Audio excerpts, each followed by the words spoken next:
Tara at magluluto na naman tayo ng sarili kong version ng giniling mga idol. Ito nga yung patatas, binalatan ko na at hihiwa-hiwain ko lang ng maliliit. Tapos yung carrots, instead nga na hiwain ko ay ginadgad ko na lang yan. Mas gusto ko siya kapag ginagadgad kasi minsan pag kumakain yung mga bata, iniiwasan talaga nila yung carrots. Pero kapag kaganyan, syempre no choice sila, makakain talaga nila. Hiniwa-hiwa ko na nga rin yung bawang at sibuyas na panggigisa natin mamaya. Eto na, ipapakita ko na sa inyo kung bakit ko nasabi na sarili kong version yung pagluluto ng giniling kasi 'di ba palagi natin ginagamit dyan is baboy, yung karne ng baboy.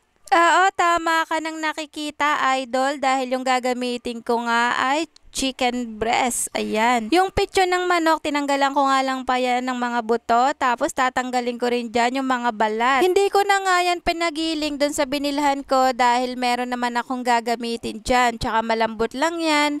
Kung wala kang panggamit, pwede naman yan na ikaw na mismo ang magtadtad. Ang gagamitin ko nga pala ay meron kami ditong spin cutter. Ito yung ginagamit karaniwan sa paghiwa ng mga sibuyas, bawang para hindi ka na mahirapan. Pero dahil malambot nga to, dito ko lang siya gigilingin. Tignan nyo mga idol. Napaka-useful talaga neto. Ayan, ibababa ko nga lang yan, tapos didiinan.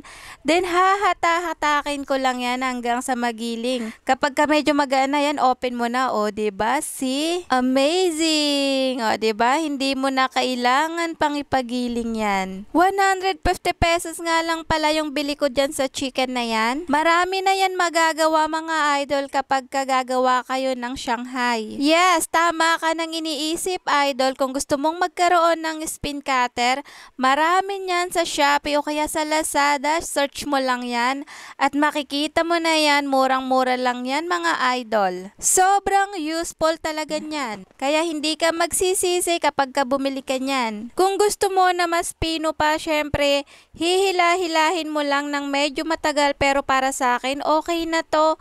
Ayan, natapos na natin at ilalagay ko na nga ulit siya doon sa lalagyan.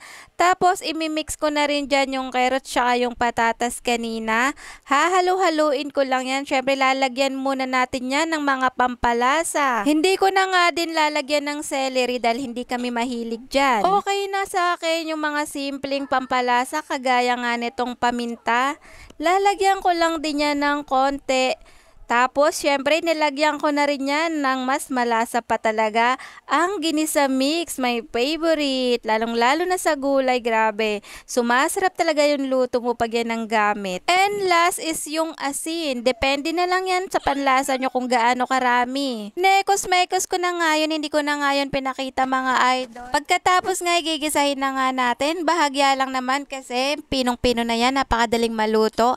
After nga niyan, eto na siya, ganito na yung itsura niya mga idol at ready na tayo, ibabalot na natin siya. 'Di ba napakasimple lang gawin at alam nyo ba kung magkano lang din ang naging gastos ko dito? 200 pesos, may sukli pa ako, 'di ba? Nagkaroon ka na ng Shanghai. Yan, ganyan siya kadami at alam nyo ba, hindi ko yan tinipid dahil punong-puno ng laman yan. Nakita nyo naman yung mga dulot-dulo.